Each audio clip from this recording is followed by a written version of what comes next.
رانا مباشرة من مطار دبي الدولي. قال لك منع تأشيرة ترانزيت بالنسبة للجزائريين، مع انه الخطوط الاماراتية عطاتنا فوتشر لوتيل كيما راكي تشوفون، ولكن قال لك السلطات منعت الفيزا ترانزيت للجزائريين.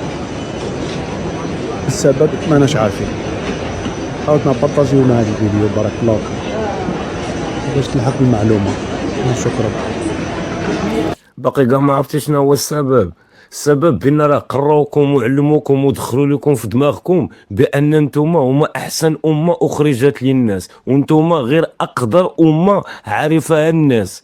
هادشي علاش تا واحد ما باقي يحملكم وتا واحد ما باقي بغاكم. واش انت الرئيس نتاعك البارح تيقول لهم الدويله، وديك النهار دايرين برنامج تقول لهم الدويله، وجايين دروك داخلين لبلادهم. واش هذاك وجهكم ولا قفاكم؟ ياك نتوما عندكم النيف، ايوا عندكم النيف عطوا لدبي وعطوا لابو ظبي وعطوا للامارات باتساع ما باقيش توصلوهم.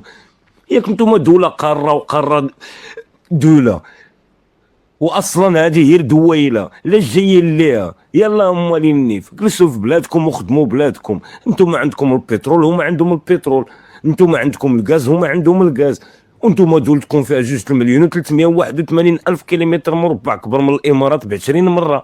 يلا وفين هي الترجليت نتاعكم؟ فين هي البلاد اللي بنيتو ولا فلوسكم خسرتهم على البوليزاريو؟ شوف، هذه هي الكلمه اللي قال لكم هذاك الشيباني اللي قالها لبن قرينه، وديما غادي نبقاو نفكروكم فيها. سباب الخلا نتاعكم وسباب التشمكير نتاعكم هو الصحراء الغربيه، والذنوب نتاو على المغاربه. الذنوب نتاو على المغاربه، نتاو ذنوب والدينا وذنوب جدودنا وذنوبنا دابا غادي تبقاو تتخلصوا فيها من جيل لجيل ان شاء الله الكريم. انتم دروك بقيتوا جالسين تدوروا في الدول، لما كنتوا رجال ما تخرجش من دولتك.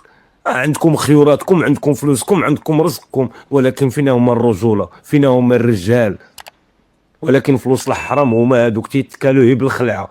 اصلا الجنرالات نتاعكم استولوا على الصحراء الشرقيه، خلاتها لهم فرنسا وخانونا وما يقبضوها. وفلوس هذاك البترول والغاز اللي في الصحراء الشرقيه كالوا غير بالخلعه، وخسروا على البوليزاريو باش يتلفونا على بالصحراء الغربيه على الصحراء الشرقيه. ايوا كل شيء رجع الله الحمد لله، الامور كلها رجعت للمسائل نتاعها وسعدت كفاعل الخير. الصحراء الغربيه رانا فيها، والصحراء الشرقيه احنا غادي ندخلوا ليها، وانتم بقيتوا مقردين تدوروا.